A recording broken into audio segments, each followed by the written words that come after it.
Hello everyone, welcome back. आज इस video में हम नेशनल लॉजिस्टिक पॉलिसी के बारे में बात करेंगे और हम ये समझने की ट्राई करेंगे कि इस पॉलिसी को लाने से कौन से सेक्टर्स को एडवांटेज होने वाली है और कौन से कंपनीज को भी एडवांटेज होने वाली है। और मैं ऑलरेडी एक स्टॉक के बारे में पहले भी शेयर कर चुका हूँ, उस स्टॉक के बारे में डिस्कस करेंगे और देखेंगे कि नेशनल लॉजिस्टिक पॉलिसी के लाने से उस स्टॉक को कुछ एडवांटेज होने वाला है कि नहीं होने वाला है। सो चलिए शुरू करते हैं इस वीडियो को। नेशनल लॉजिस्टिक पॉलिसी ऑफ 2022 जो कि गवर्नमेंट ने अभी अभी कुछ दिनों पहले ही लॉन्च किया है और इसका मेन एम ये है कि quick last mile delivery.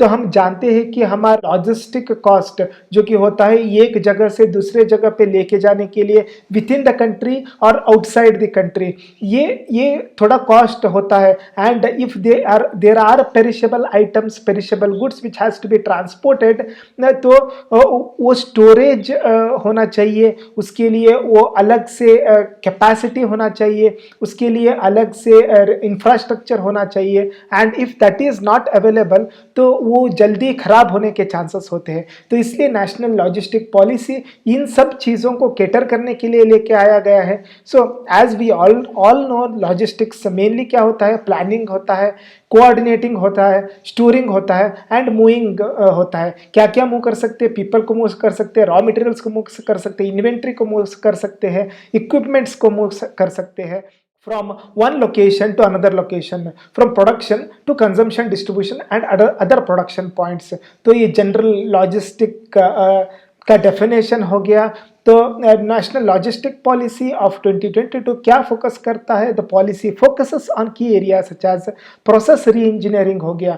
Current process में जो कि शॉर्ट कमिंग्स की है उसको री इंजीनियरिंग करना है, उसको फिक्स करना है। डिजिटाइजेशन हो गया। हम देख सकते हैं कि आजकल जीएसटी में भी डिजिटाइजेशन बहुत तेजी से लेके आए हैं। The same concept they will be applying here. And also multi modal transport हो गया, रोड टू रोड हो गया, रोड टू रेल हो गया, रेल टू वाटरवे हो गया। तो इनलैंड वाटरवे डेवलपमेंट का भी बहुत ही ज्यादा फोकस दिया गया है आजकल के दिनों में। And everything they are coordinating.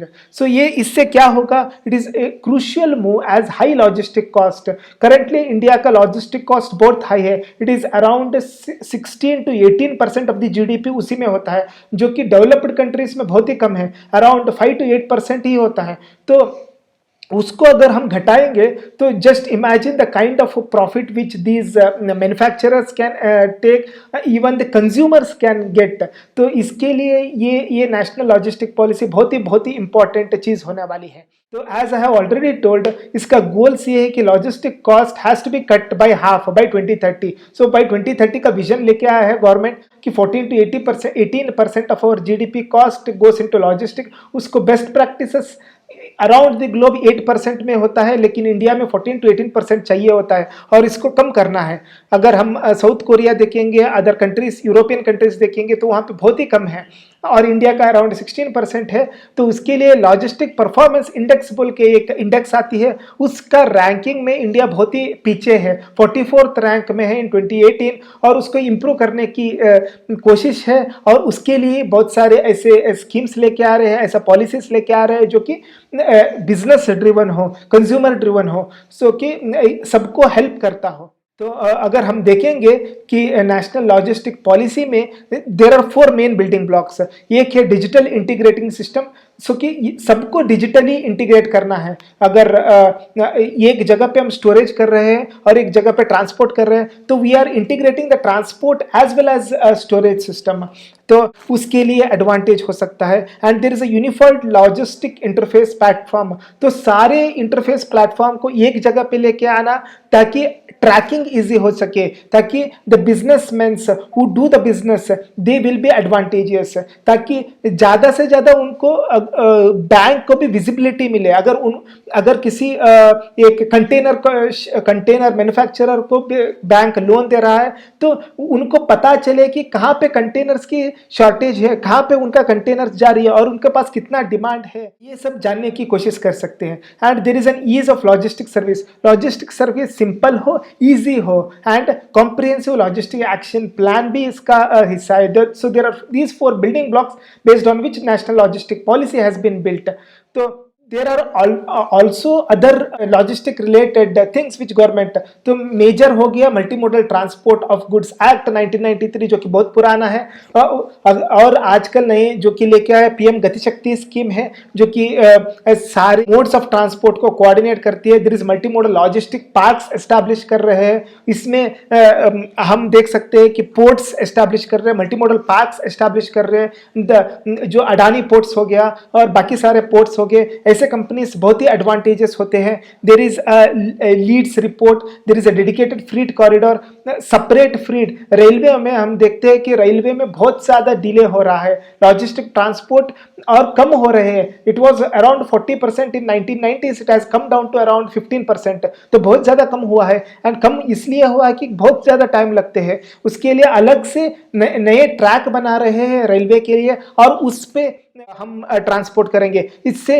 अगर ज्यादा से ज्यादा रेलवे ट्रैक्स बनेंगे तो स्टील कंपनीज को एडवांटेज हो सकती है, वो जो ट्रैक बनाते हैं उस कंपनीज को एडवांटेज हो सकती है, जो इंफ्रास्ट्रक्चर कंपनीज है उस पर एडवांटेज हो सकती है. So these are the things. And Sagarmala project जो कि विद इन इंडिया हम कनेक्ट कर रहे हैं north south east west through inland waterways develop कर रहे हैं, गंगा वाटरवे डेवलप कर रहे हैं. यहाँ पे साउथ इंडिया में केरला में वाटरवेज डेवलप कर रहे हैं. सो इससे एडवांटेजेस होगा. भारतमाला प्रोजेक्ट भी उसी पे फोकस है जो कि वाटरवेज एंड रोड ट्रांसपोर्ट को कोऑर्डिनेट करती है. तो इन सारे चीजों से हम देख सकते हैं कि एक है कंटेनर्स की शॉर्टेज हो गए. मैंने पहले भी आपको बता चुका हूं कंटेनर शॉर्टेजेस है, वर्ल्ड में भी है.